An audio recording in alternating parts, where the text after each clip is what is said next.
جو 1898 میں کیوبن وار انہوں نے لڑی. تو لہٰذا وہ یہ کہتے ہیں کہ اس وجہ سے اس وقت دنیا کے اندر 3 نظام آپ کو نظر آتے ہیں, 3 آرڈرز نظر آتے ہیں. ایک آرڈر جسے امریکہ لیڈ کر رہا ہے, اور وہ آرڈر جو بظاہر تو اس کا ریٹرک جو ہے وہ آپ کو لبرل نظر آتا ہے, لیکن حقیقت میں جو پالیسی ہے یا اس کا سینس جو ہے وہ آپ کو ریئلسٹ نظر آتا ہے. اس میں یوکرینین وار کا حوالہ دیتے ہیں, کوارڈ کا حوالہ دیتے ہیں, آکس کا حوالہ دیتے ہیں, ساؤتھ چائنا سی پالیسی کا حوالہ دیتے ہیں. دوسرا آرڈر وہ کہتے ہیں کہ چائنیز آرڈر آپ کو نظر آتا ہے, جو کہ چائنیز کلیم کرتے ہیں کہ جیو اکنامک اورینٹیڈ آرڈر ہے, جس کا مقصد کنیکٹیوٹی ہے سارے ریجنز اور سارے ممالک کے درمیان میں ون ون سچویشن کو کریٹ کرنا ہے, اور اس کی مثال سی پیک ہے, BRI ہے.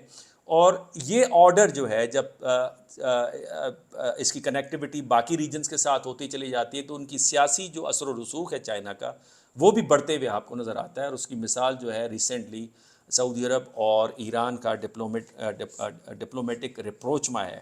اور تیسرا آرڈر وہ کہتے ہیں کہ انٹرنیشنل آرڈر ہے, جو کہ نام بیسڈ ہے, جو کہ انٹرنیشنل انسٹیٹیوشنز پر منحصر ہے, جو کہ انٹرنیشنل لا کے اوپر منحصر ہے. لیکن یہ آرڈر بڑا کمزور ہو گیا ہے 2 بڑے آرڈرز کے درمیان میں, 2 بڑے جائنٹس کے درمیان میں, 2 بڑے ہاتھیوں کے درمیان میں جو کمپٹیشن ہے.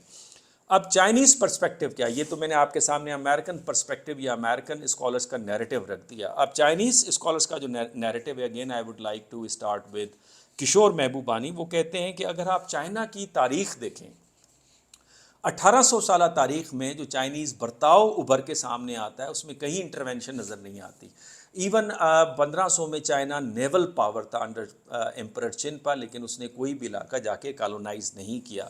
تو لہٰذا چائنا جو ہے وہ پیسفل رہتا ہے, وہ کسی علاقے کو قبضہ یا اپنے تسلط کے اندر نہیں لانا چاہتا. تو ویسٹ کو چائنا کے ساتھ ٹیکنیکلی ڈیل کرنا چاہیے, امریکہ کو ٹیکنیکلی ڈیل کرنا چاہیے, نہ کہ وار مانگرنگ کرنا چاہیے جس سے چائنا کو آپ اریٹیٹ کر رہے ہیں اور اپنے تعلقات کو خراب کر رہے ہیں.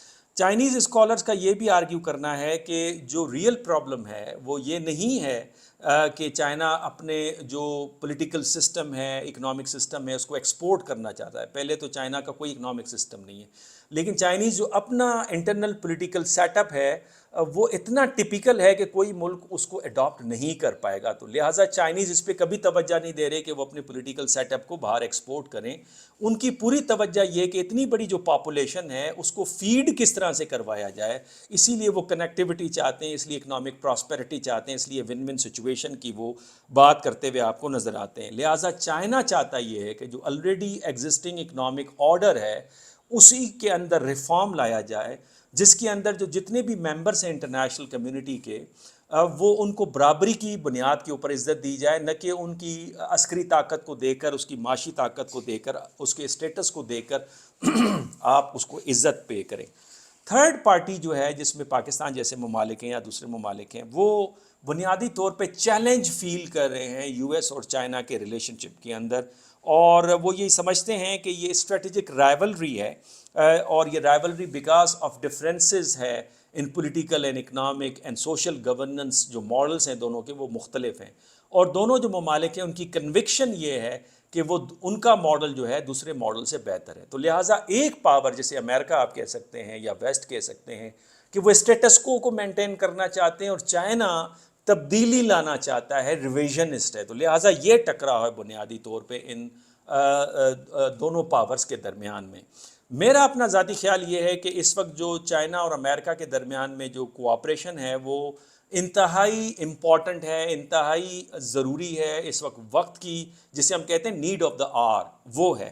اس کی بنیادی وجہ یہ کہ بہت سارے گلوبل ایشوز ہیں, کلائمیٹ کے ہیں, پاورٹی کے ہیں, ٹیررزم کے ہیں, پینڈیمکس کے ہیں. تو ان سب کو ٹیکل کرنے کے لیے آپ کو کوآپریشن کی ضرورت ہے, نام بیس انٹرنیشنل آرڈر چاہیے, انسٹیٹیوشنز کو آپ اسٹرانگ کریں. تیسرا جو آرڈر ہے جسے انگلش اسکول آف تھاٹ اون کرتا ہے, جو کہتا ہے سینس آف انٹرنیشنل سوسائٹی بنائیں, انارکی کو مینیج کر کے اور انٹرنیشنل نارمز اور کامن ویلیوز کو پروموٹ کر کے, تو میرا خیال ہے اس کی ضرورت ہے. اور میں یہ سمجھتا ہوں کہ چونکہ جو انٹرڈیپینڈنس ہے اتنی اسٹرانگ ہے چائنا اور یو ایس کے درمیان میں, بالفرض اس وقت بھی 2022 کی جو اسٹیٹسٹکس آئیں کہ دونوں ممالک کے درمیان $690 بلین کی ٹریڈ ہوئی ہے، تو لہٰذا اس سے آپ اندازہ کر سکتے ہیں کہ چائنا اور امریکہ کے درمیان میں جو اولڈ امریکن پالیسی تھی، policy of containment during cold war against the former Soviet Union, اس طرح کی پالیسی نہیں ہے because of strong interdependence between دونوں ممالک۔ لیکن اس کی اگر آپ مثالیں مجھ سے مانگے تو میں آپ کے سامنے 3 مثالیں رکھوں گا۔ پہلے تو شنگری لا ڈائلاگ، اس کے اندر اگر آپ چائنیز یا بھی ریسنٹلی سنگاپور کے اندر ہوئی، اس کے اندر چائنیز ڈیفنس منسٹر کا کہنا تھا کہ اگر کانفلکٹنگ ریلیشن شپ ہے بٹوین چائنا اور یو ایس تو یہ دنیا کے لیے بڑا ڈیزاسٹرس ہوگا، تو لہٰذا انگیجمنٹ دونوں ممالک کے درمیان میں بہت بہت ضروری ہے۔ دوسری طرف اگر آپ دیکھیں تو اسٹیٹ سیکٹری بلنکن جو ہے یو ایس اسٹیٹ سیکٹری، انہوں نے وزٹ پے کیا، بہت لمبی ان کی ملاقات رہی اپنے کاؤنٹر پارٹس کے ساتھ، اور اس کے بعد 30 منٹس کی ان کی ملاقات جو ہے وہ نظر آتی ہے پریزیڈنٹ زی کے ساتھ، جہاں پہ ان کا پوسچر ذرا جھکا ہوا بھی نظر آتا ہے، تو یہ بھی ایک پازیٹیو ڈیولپمنٹ ہے۔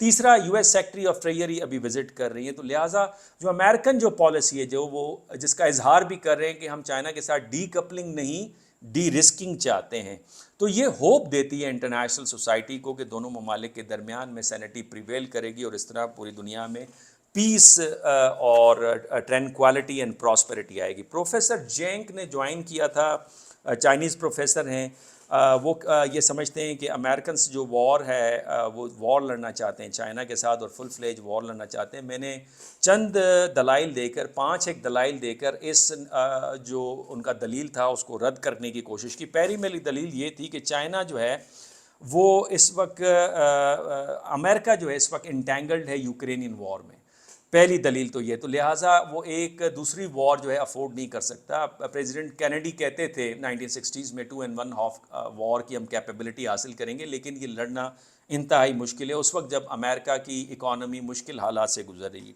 دوسرا میرا آرگیومنٹ یہ تھا کہ امریکن پاور ڈرین ہو گیا ہے because of its war in Afghanistan, Iraq, Yemen, Syria, Libya, تو میرا خیال ہے وہ اس میں پوزیشن کے اوپر نہیں ہے، حالانکہ امریکن کیپیبلٹی ہے کہ 24 گھنٹے کے اندر کہیں بھی میجر اٹیک لانچ کر سکتے ہیں، لیکن اس کو کنٹینیو کرنا، اس کے اوپر خرچہ کرنا، وہ اس وقت بس کی بات مجھے نظر نہیں آ رہی۔ تیسرا، اگر آپ امریکن الائز کو دیکھیں، European allies, because of Ukrainian war ان کی جو اکنامک پاور ہے وہ ڈرین آؤٹ ہوتی چلی جا رہی ہے، جرمنی کی ابھی ریسیشن سے اکانومی گزر رہی ہے۔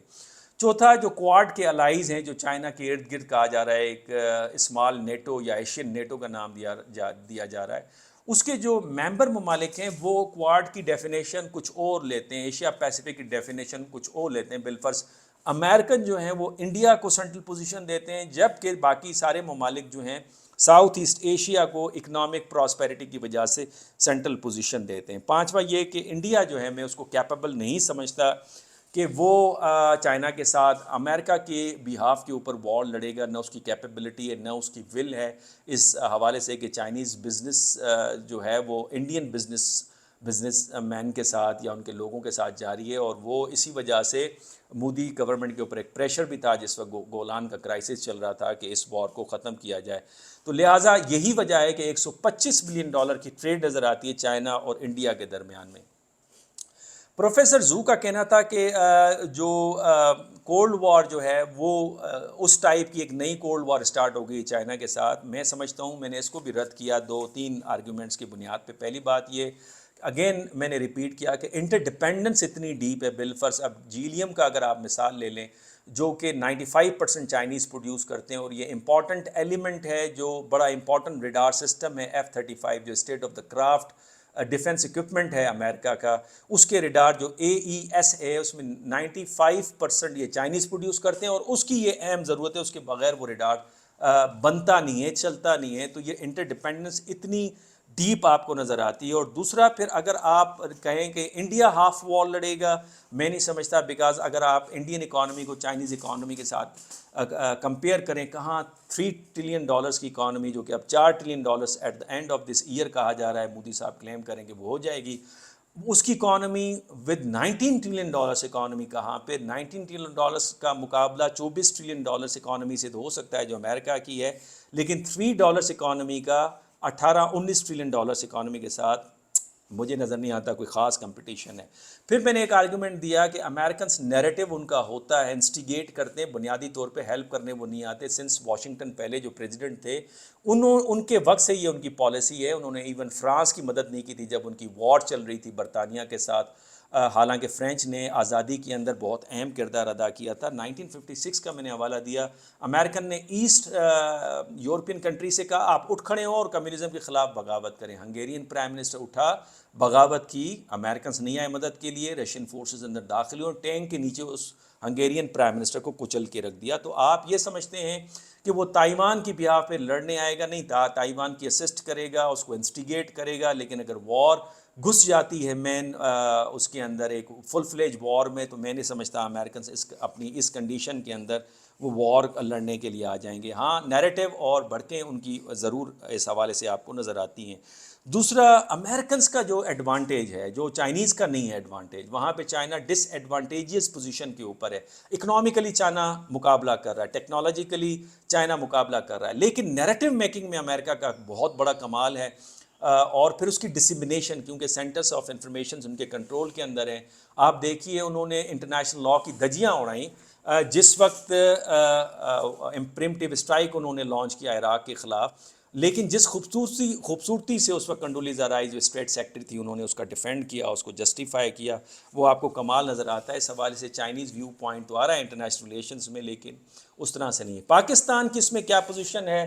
میں سمجھتا ہوں پاکستان کا یہ جو بار بار زور دینا ہے کہ ہم بلاک پالیٹکس پہ یقین نہیں رکھتے, یہ پاکستان جاری اور ساری رکھے گا, کیونکہ پاکستان کے 75 سالہ ریلیشن شپ میں امریکہ کے ساتھ اور فائنینشیل انسٹیٹیوشنز میں اس کا اثر و رسوخ ہے. پاکستان کی جو ملٹری ماڈرنائزیشن ہے وہ امریکہ کے مرہون منت ہے. پھر ہمارے اکنامک ماڈل بھی امریکن ماڈل ہے, لیکن اس کے ساتھ ساتھ چائنا کے ساتھ ہمارے اسٹریٹجک پارٹنرشپ میں اس میں اونچ نیچ آپ کو نظر نہیں آتی. تو لہٰذا بیلنس کرنے کی کوشش کرے گا, حالانکہ پاکستان کے لیے بڑا مشکل ہے, انلیس کہ انڈیا پورے انڈے اپنے جو ہے امریکن باسکٹ میں ڈالتا ہے اور امریکہ مکمل طور پہ انڈیا کی طرف ٹلٹ کرتا ہے, جس سے امبیلنس آف پاور کریٹ ہوتا ہے ریجن کے اندر. اس صورت میں مکمل طور پہ پاکستان جو ہے چائنا اور رشیا کے کیمپ کے اندر جا سکتا ہے, جو ابھی تک کیمپ چائنیز کلیم کرتے ہیں کہ کیمپ نہیں ہے.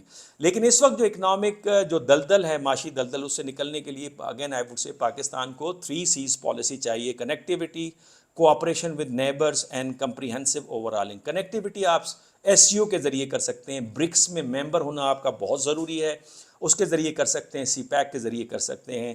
کوآپریشن ود نیبرز, خود انڈیا کے ساتھ آپ اچھے تعلقات رکھیں. ایک کمپارٹمنٹ میں آپ کی جو کمپٹیشن ہے کشمیر کے ایشو کے اوپر وہ جاری و ساری رکھیں, اس میں کوئی کمپرومائز نہیں کریں, لیکن people to people contact, cultural relationship, religious tourism, trade, یہ آپ کو جاری رکھنا ہوگا. اور انڈر دا کارپیٹ چلتا بھی ہے, دبئی کے راستے آپ بہت کچھ کر رہے ہوتے ہیں. اور پھر آپ کی کمپریہنسو اوورالنگ ریسٹرکچرنگ ضروری ہے. اس کے بغیر آپ کی اکانومی, آپ کی سوسائٹی, آپ کی پالیٹی کی یوٹیلیٹی نہیں ہوگی. چائنیز کے لیے, امریکنز کے لیے, major players of the world powers کے لیے میں اکثر مثال دیتا ہوں کہ تائیوان امپورٹنٹ تھا, ویتنام امپورٹنٹ تھا امریکہ پریزیڈنٹ کلنٹن کے لیے جب اس نے بیم کی اسٹریٹجی, بگ ایمرجنگ مارکیٹس کے. پاکستان نہیں تھا, 225 ملین لوگوں کا ملک ہے. تو اس کی بنیادی وجہ کیا ہے؟ اس کی بنیادی وجہ یہ کہ ریسٹرکچرنگ آپ نے with the passage of time نہیں کی. اگر آپ ویتنام کو دیکھیں تو $1 ٹریلین کی آپ کو اکانومی نظر آتی ہے, لیکن پاکستان کی اکانومی 300-400 بلین ڈالرز کی ہے. تو آپ کو یہ کرنا ہوگا, اور یہ چائنا کے ساتھ اسٹریٹجک پارٹنرشپ کے بغیر آپ کر نہیں سکتے. چائنا کے حوالے سے کیا پاکستان یو ایس کے درمیان میں, ڈاکٹر فرت نے یہ سوال اٹھایا کہ رول پلے کر سکتا ہے 70s کی طرح. اس میں مسئلہ یہ ہے کہ 1970s کے اندر یو ایس اور چائنا کا ریلیشن شپ نہیں تھا اس وقت, لہٰذا پاکستان نے شٹل ڈپلومیسی کے ذریعے ریلیشن شپ قائم کروایا. لیکن اب 4 ڈیکیڈز ہو گئے ریلیشن شپ قائم ہے, تو لہٰذا میں سمجھتا ہوں ان کو اس طرح کی ضرورت نہیں پڑے گی. لیکن پاکستان رول پلے کر سکتا ہے, لیکن پاکستان میں یہ پیسمزم ہے کہ ہم اس طرح کا رول پلے نہیں کر سکتے. پاکستان اسمالر نیشن ہے, تو پیسمزم نے پاکستان کو کھایا ہوا ہے. پاکستان کے بہاف پہ ہماری سستی ضرور ہے. سعودی عرب ایران کے ریپروچ کے دوران ہم نے وعدہ کیا تھا کہ ہم جو ہے وہ جا کے کمیٹی بنا لیں گے اور پھر اس کے اوپر ورک آؤٹ کریں گے, پھر ہم نے نہیں کیا اور چائنیز نے وہ کر کے دکھایا. تو یہ کہنا کہ سعودی عرب بھی ہماری میڈیشن کے رول کو قبول نہیں کرتا, یہ غلط ہے. میں سمجھتا ہوں پیسمزم سے ہمیں نکلنے کی ضرورت ہے, اور میرا خیال ہے پاکستان اگر جتنا جلدی اپنے آپ کو وقت کے تقاضوں کے مطابق تبدیل کرے تو اتنا ہی پاکستان کے لیے، ریجن کے لیے اور انٹرنیشنل سوسائٹی کے لیے بہتر ہوگا۔ اگر آپ کو یہ ولاگ پسند آیا تو لائک بھی کیجیے، شیئر بھی کیجیے، چینل سبسکرائب نہیں کیا تو سبسکرائب بھی کیجیے۔ آپ دوستوں کے کمنٹس کا مجھے انتظار رہتا ہے، آپ کے کمنٹس مجھے گائیڈ کرتے ہیں کہ میں اگلا ولاگ کس طرح سے بناؤں۔ بہت شکریہ، اللہ حافظ۔